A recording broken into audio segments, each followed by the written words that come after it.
welcome back to Fish Tank Monsters, and today's video is going to be maintenance on your Robo snail. There isn't a lot of videos out there, but I can't stress enough, if you purchase a Robo snail by Aquagenics, how important it really is to keep your wheels clean. Okay, so the first step in this process is you want to unplug the main unit, but keep the drive, the motor, still activated. Disconnect the scrubber from the inside of the fish tank.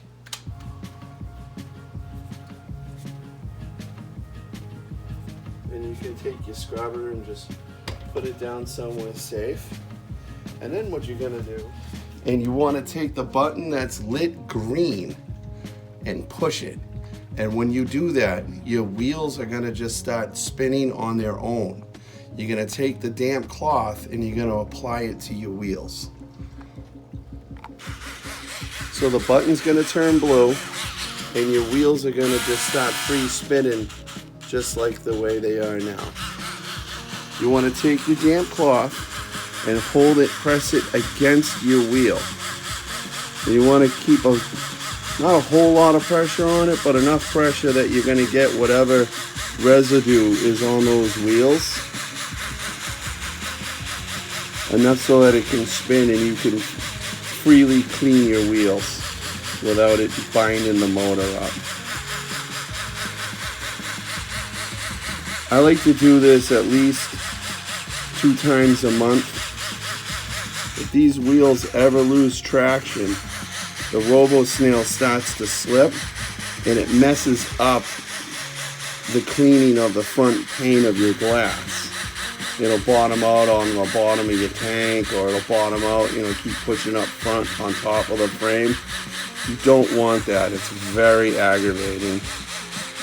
It took me a while to figure out how important it is to keep these wheels clean.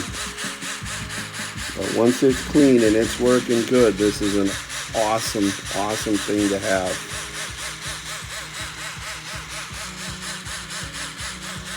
Okay, so now I like to take the dry side of my cloth and just, again, let the wheels spin until you think your wheels are nice and dry.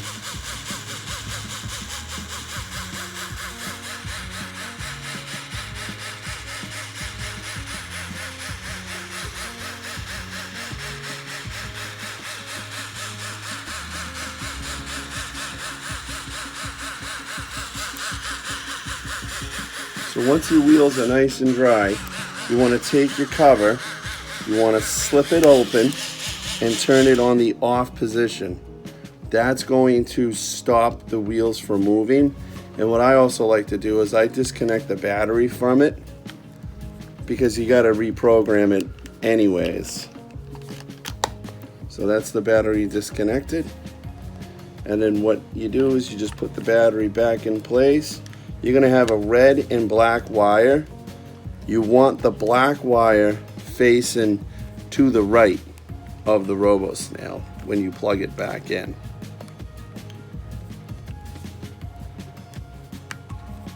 There we go. So now what we'll do is we will put it back into its position as if it was going to be resting on the charging system.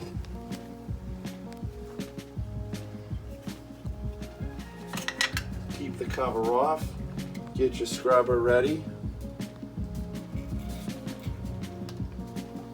My scrubber has a little debris on it. You just want to make sure that scrubber has no sand or little gravel bits, because you'll get scratches on your glass. So now you just want to put your scrubber in place, put your Robo snail up against it, click it back into place, turn it on. The red light will be illuminated.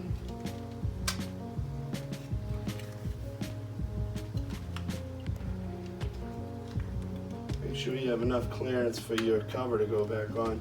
And now slip it, there we go, back in its home.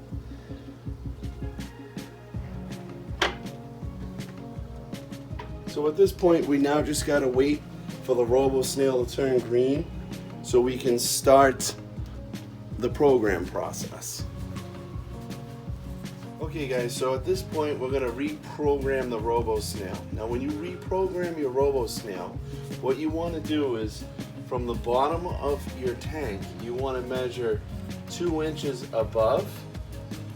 That's a good guideline so that when you push this button to start the program process, it's a guideline so you can simply push the button when it gets to the point where you want it.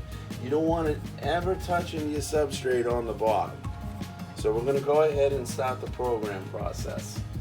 What you do is you got to wait for your light to turn green. Once it's green, you push the button and it's going to turn blue. So there it goes, going down. We want to make sure that it gets close to that tank. So it's going to go all the way back up to the tank. This is called sweeping.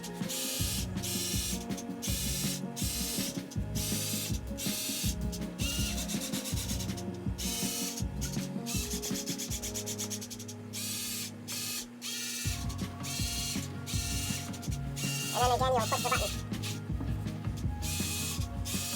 When it's flashing blue like that, it's finishing programming. You see the button keeps flashing blue? It's making its way back to its charging station. And then it will park itself. There it is.